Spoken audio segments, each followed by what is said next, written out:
Mini habit number 2. Start your day with wheatgrass juice, moringa or methi water. നിങ്ങൾ രാവിലെ എഴുന്നേറ്റ് വെറും വയറ്റിൽ എന്താണ് കുടിക്കുന്നത് എന്നത് വളരെ ഇമ്പോർട്ടൻ്റ് ആണ്. കൂടുതലും ആളുകളും തിളപ്പിച്ചാറിയ വെള്ളമായിരിക്കും കുടിക്കുന്നത്. വെറും വയറ്റിൽ വീറ്റ് ജ്യൂസ് കുടിക്കുന്നത് വളരെ നല്ലതാണ്. ഗോതമ്പ് പുല്ല് കുറച്ചെടുത്ത് അതിലേക്ക് ഒരു 1/4 ഗ്ലാസ് വെള്ളം ചേർത്ത് ജ്യൂസാക്കി അരിച്ച് കുടിക്കാവുന്നതാണ്. ഇനി ഇത് ബുദ്ധിമുട്ടാണ് എന്ന് തോന്നുന്നവർക്ക് മാർക്കറ്റുകളിൽ വീറ്റ് ഗ്രാസ് പൗഡേഴ്സ് അവൈലബിൾ ആണ്. അതൊരു ചെറിയ ടീസ്പൂൺ അളവിലെടുത്തിട്ട് 1/2 ഗ്ലാസോ 1/4 ഗ്ലാസോ ചൂടുവെള്ളം മിക്സ് ചെയ്ത് നമുക്ക് കുടിക്കാവുന്നതാണ്. ഇതല്ല എങ്കിൽ മുരിങ്ങ ഇലയുടെ ജ്യൂസ് കുടിക്കാം. അതും ഫ്രഷായിട്ട് എടുക്കുന്നെങ്കിൽ അങ്ങനെ എടുക്കാം. അതല്ല എങ്കിൽ മുരിങ്ങ ഇല ഉണക്കി പൊടിച്ച് വെച്ചാൽ നമ്മൾ വീറ്റ് ഗ്രാസ് എടുക്കുന്നത് പോലെ തന്നെ ഒരു ചെറിയ ടീസ്പൂൺ അളവിലെടുത്ത് 1/2 ഗ്ലാസോ 1/4 ഗ്ലാസോ വെള്ളം ചേർത്ത് കുടിക്കാവുന്നതാണ്. ഇതൊന്നും അല്ലെങ്കിൽ നമുക്ക് ഉലുവ കുതിർത്തിയ വെള്ളം കുടിക്കാം.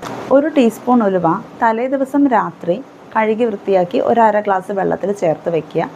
രാവിലെ ഉണർന്ന ഉടനെ അത് അരിച്ച് അതിൻ്റെ വെള്ളം കുടിക്കാവുന്നതാണ്. പിന്നെ ചെറുനാരങ്ങയുടെ നീര് വെള്ളത്തിൽ ചേർത്ത് വെറും വയറ്റിൽ കുടിക്കുന്നവരുണ്ട്. അതും ചെയ്യാവുന്നതാണ്. പക്ഷേ ചില ആളുകൾക്ക് അത് നെഞ്ചിടിച്ചിലും ഗ്യാസിൻ്റെ ബുദ്ധിമുട്ടുകളും ഉണ്ടാക്കും. ഞാൻ പേഴ്സണലി സജസ്റ്റ് ചെയ്യുന്നത് ആദ്യം പറഞ്ഞ 3 ഓപ്ഷൻസാണ്. ഇതിലേതെങ്കിലും ഒന്ന് ദിവസവും വെറും വയറ്റിൽ കുടിക്കാനായി തിരഞ്ഞെടുക്കുക. ഇങ്ങനെ ശീലമാക്കുന്നത് കൊണ്ട് നിങ്ങളുടെ ദഹനം കറക്റ്റ് ചെയ്യാൻ സാധിക്കും. നിങ്ങളുടെ ഇമ്മ്യൂണിറ്റി ബൂസ്റ്റ് ചെയ്യാനായിട്ട് ഹെൽപ്പ് ചെയ്യും. അതുപോലെ തന്നെ ബ്ലഡ് ഷുഗർ മാനേജ് ചെയ്യാനും ഹെൽപ്പ് ചെയ്യും. ഇതുപോലെ ഒരുപാട് ഗുണങ്ങൾ ഇതിനുണ്ട്. സോ ഈ സെക്കൻഡ് മിനി ഹാബിറ്റ് നിങ്ങളുടെ ലൈഫിൻ്റെ ഒരു ഭാഗമാക്കാൻ ശ്രമിക്കുക.